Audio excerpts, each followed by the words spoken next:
Ongoing situation जो चल रही है इस पे हमने सोचा एक पूरी सिचुएशन पे मीडिया को ब्रीफिंग की जाए ताकि आपके जरिए जो सिटीजन्स हैं उनको सूचना चली जाए। सबसे पहले तो पिछले 2 दिन से जो चंडीगढ़ के सिटीजन्स ने हमें सहयोग दिया है, कोऑपरेशन दिया है, मैं इसके लिए उन सब का धन्यवाद करना चाहता हूं। कल भी हमने देखा कि जो ब्लैकआउट था उसका कंप्लायंस बहुत अच्छा रहा और परसों भी जो ड्रिल थी उसमें भी बहुत अच्छा कंप्लायंस आया। सब लोगों ने जैसा जैसा उनको डायरेक्शंस दी गई थी वैसे किया, तो इसके लिए मैं सबका बहुत आभारी हूं। साथ में जो हमारे RWAs हैं, मीडिया के साथी हैं, मार्केट एसोसिएशन है, सब ने अपना रोल प्ले किया। जो इन्फॉर्मेशन थी उसको आगे पहुंचाया, जो रूमर्स थे उनको रोका, तो इसके लिए आप सब लोग बधाई के पात्र हैं। सायरन के लिए और ब्लैकआउट के बारे में कुछ कंफ्यूजन हो सकता है कुछ लोगों के मन में हो, तो मैं सबसे पहले उसके बारे में क्लैरिफाई कर देता हूं। जो हमारे सायरन है वो 2 तरीके के बजते हैं। एक तो हमारा रेड अलर्ट जिसको कहते हैं, तो जैसे ही हमारे पास एयर रेड की वार्निंग आती है एयरफोर्स स्टेशन से तो हम रेड अलर्ट जारी करते हैं। ये जो सायरन है ये अप एंड डाउन पिच होती है इसकी, आपने देखी होगी। एक बार वो तेज जाता है, फिर नीचे 4 सेकंड तेज जाता है, 4 सेकंड नीचे आता है, फिर ऊपर, फिर नीचे। इसको हम प्ले करते हैं लगभग 5 मिनट तक, ताकि लोगों को सूचना हो जाए कि एयर रेड का अलर्ट है और वो अपने अपने घरों में चले जाएं, जो जो उनको डायरेक्शंस दी गई हैं वो फॉलो करें। उसके बाद वो 5 मिनट बजने के बाद वो बंद हो जाता है सायरन। उसके बाद जब एयर रेड का खतरा टल जाता है और जो फाइटर प्लेन्स हैं या वो यहां से दूर चले जाते हैं, तो हम एक ग्रीन अलर्ट प्ले करते हैं 1 मिनट का। वो कांस्टेंट पिच पे प्ले होता है, उसमें अप और डाउन नहीं होता। वो ये मैसेज है कि अब खतरा टल गया है और अब लोग जो है अपने जरूरी काम के लिए अगर घर से बाहर निकलना है या जरूरी लाइट स्विच ऑन करनी है, नॉर्मल एक्टिविटी कर सकते हैं। तो एक तो बहुत इंपॉर्टेंट चीज ये है कि जो सायरन के यूज के बारे में हम लोगों को बताएं और जागरूक करें। अब अगला सवाल ये आता है कि जो अगर सायरन आज जैसे आपने देखा दिन में भी बजे थे, क्योंकि दिन में भी हमारे पास अलर्ट आया था, तो अगर दिन में इस तरह के अलर्ट आए तो लोगों को क्या करना है, और रात को अगर अलर्ट आता है तो क्या करना है। अगर आपके पास रात को अलर्ट आता है तो सबसे पहले आपको अपनी लाइट्स जो है वो तुरंत स्विच ऑफ कर देनी है, ताकि लाइट स्विच ऑफ करने का लॉजिक ये है कि आपकी जो लोकेशन है, आपके बारे में जानकारी एनिमी प्लेन्स को ना पता चले। अगर आपके घर में विंडोज हैं, विंडोज को जरूर कर्टन से क्लोज कर लें, ताकि अंदर में अगर कोई मोबाइल भी स्विच ऑन है या कोई और इंडिकेटर भी है तो वो उसकी लाइट बाहर तक ना जाए। सबसे इंपॉर्टेंट चीज ये कि जनरेटर या इन्वर्टर है उसकी, कई बार हम जैसे कल रात को हमने ग्रिड से ब्लैकआउट किया था, ग्रिड के थ्रू पावर सबकी कंपलसरी तौर पे कट कर दी थी। तो जो आपके इन्वर्टर्स हैं वो ऑटोमेटिकली स्विच ऑन होते हैं जब, या जेनसेट्स हैं वो ऑटोमेटिकली स्विच ऑन हो जाते हैं, तो उन पे भी नियंत्रण रखें, कंट्रोल रखें और उनके जरिए भी लाइट्स को कंट्रोल करें। इसके अलावा जो आपके मोबाइल फोन फ्लैश लाइट्स हैं, इनकी लाइट्स हैं, उनको भी आप कंट्रोल करके रखें जब भी आपने रात के समय में ब्लैकआउट करना है और सायरन की आवाज आती है तब। और निश्चित रूप से घरों के अंदर रहें, बालकनी में या छत पे ना रहें। उसका लॉजिक ये है कि मान लीजिए कहीं कोई अटैक होता है, कोई चीज गिरती है, कोई स्प्लिंटर्स आते हैं, तो ऐसा ना हो कि आप बाहर घूम रहे हो और किसी सिटीजन को उससे क्षति पहुंचे, उससे नुकसान पहुंचे। यही चीज अगर दिन में होती है, सायरन्स दिन में बजते हैं, तो जैसे आज आपने सुबह देखा 9 बजे के आसपास सायरन्स बजे थे, तो उस दौरान अगेन आपसे उम्मीद की जाती है कि आप घर के अंदर रहेंगे, बालकनी में छत पे नहीं घूमेंगे, जरूरी काम है तो ही, कोई बहुत ही इमरजेंट सिचुएशन है तो ही बाहर निकलेंगे, अदरवाइज आप घर के बाहर ना जाएं अगर दिन में इस तरह की सायरन की सिचुएशन आती है। तो अगर आप घर के बाहर हैं और कहीं गाड़ी में हैं तो आप गाड़ी को पार्किंग में या कोई ऐसी जगह लगा लें जहां जिसके ऊपर कवर हो, या एटलीस्ट आप गाड़ी को कहीं खड़ी करके खुद कवर जरूर ले लें। तो इस तरह की सिचुएशन में आपने किसी भी कीमत पे इंडोर रहना है, कहीं भी बाहर खुले में अपने आप को नहीं रखना।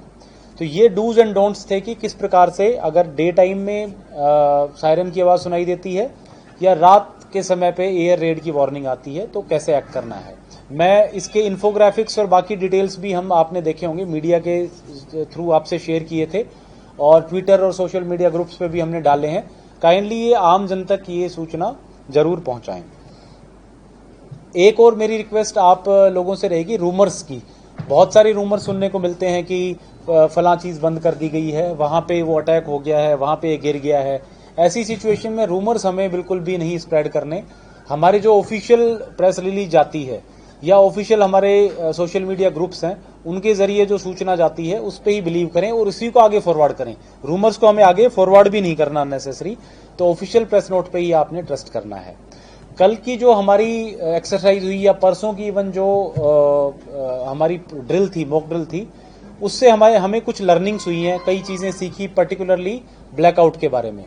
जैसे हमने देखा कि जो सोलर लाइट्स हैं जो इल्यूमिनेट होती हैं, वो उनको स्विच ऑफ करना बड़ा मुश्किल है, क्योंकि कई लाइट्स में ऐसे में स्विचेज नहीं होती। तो उसके लिए हमने आज टीम्स बना करके डिप्लॉय की हैं और हमारे कोशिश है कि आज शाम तक हम ऐसी सारी लाइट्स डिसेबल कर दें। फिर भी मैं आपके जरिए आरडब्ल्यूएज के पास या मार्केट एसोसिएशन के पास ये मैसेज पहुंचाना चाहूंगा कि वो अपने अपने एरिया की जिम्मेदारी लें। अगर किसी पार्क में, अगर किसी सड़क पे, अगर किसी कॉमन एरिया में ऐसी सोलर लाइट्स इंस्टॉल्ड हैं, तो वो खुद जाकर के उनको डिसेबल करें फॉर द टाइम बिंग। जब सिचुएशन नॉर्मल होगी तो उनका कनेक्शन वो दोबारा कनेक्ट करवा सकते हैं।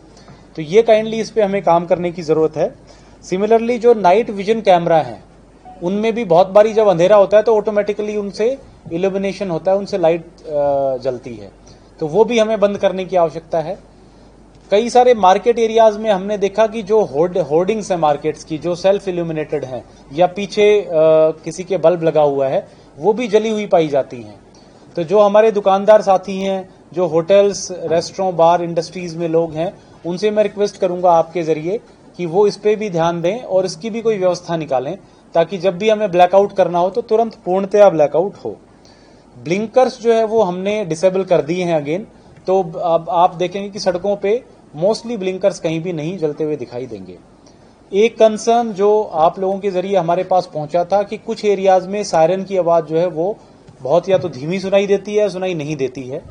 तो उसके लिए हम कोशिश कर रहे हैं कि जो एग्जिस्टिंग हमारे 20 सायरन है, इनकी साउंड को हम एम्पलीफाई कर सकें।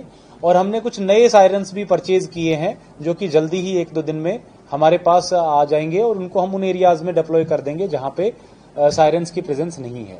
तो हमारी कोशिश ये है कि ये सारी जो चीजें हैं वो जल्दी सिटीजन्स तक पहुंचे और विशेष करके कोई भी सिटी का एरिया ऐसा ना हो जो अनकवर्ड हो, जिसको हमने कवर ना कर रखा हो। जो ये इमरजेंट सिचुएशन बनी है, इसके लिए कुछ हमने तैयारियां की हैं चंडीगढ़ एडमिनिस्ट्रेशन ने, वो मैं आपसे शेयर करना चाहूंगा। एक तो हो सकता है कोई ऐसी सिचुएशन आए जिसमें हमें कुछ सिटीजन्स को इवैक्यूएट करना पड़े कोई पर्टिकुलर एरियाज से, तो उसके लिए हमने कंटिजेंसी प्लान बनाया है। कुछ होटल्स हैं या पीजी हैं या धर्मशालाएं वो आइडेंटिफाई की हैं और सेपरेट टीम्स बनाई गई हैं जो उन लोगों को वहां पे इवैक्यूएट करेंगे। कुछ रिपेयर स्क्वाड भी बनाई गई हैं कि अगर कोई बिल्डिंग कोलैप्स होती है या नुकसान, डैमेज होता है, तो उसको कैसे हम फटाफट रिपेयर कर सकते हैं।